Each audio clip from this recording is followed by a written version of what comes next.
Welcome to Study Loop.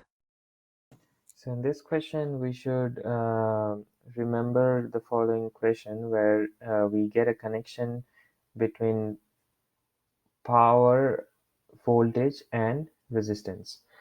Now,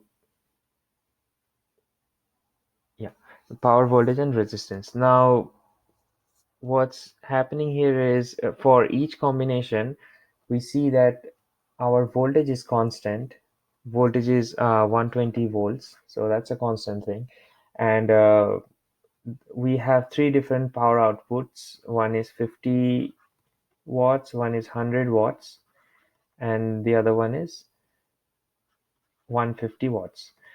Now, if our power is varying with but the voltage is constant, then we see that there's an inverse relation between resistor and power. So that means for high power, we'll have low resistance. So we can actually say that for 50-watt output, we need the higher resistance filament. So we need higher resistance. And for 100-watt, we need the lower resistance filament.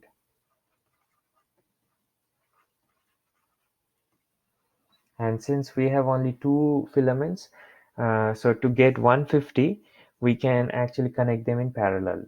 So to get 150 watts, use the filaments in parallel.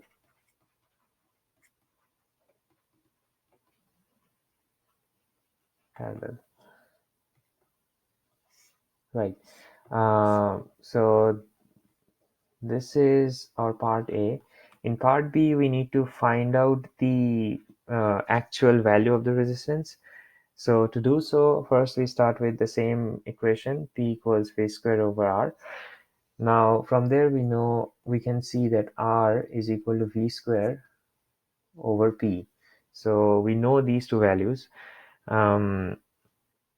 So for the higher resistance, we'll have 120 volts squared divided by the least amount of power, and that gives us, so let's call it RH, that's the higher resistance. That gives us the resistance as 288 ohms.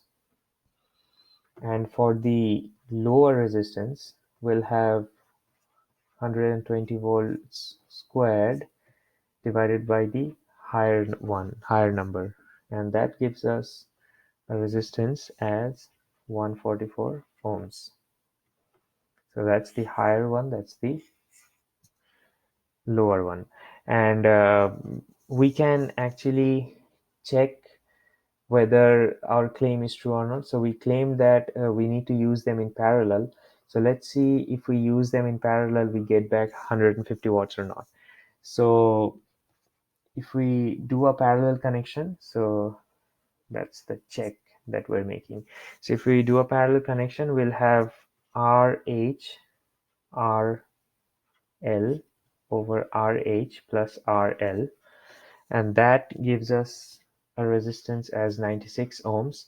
So now if we can compute power from there, we'll have P equals V squared over R parallel, and if we plug in the values, we see that we get back 150 watts.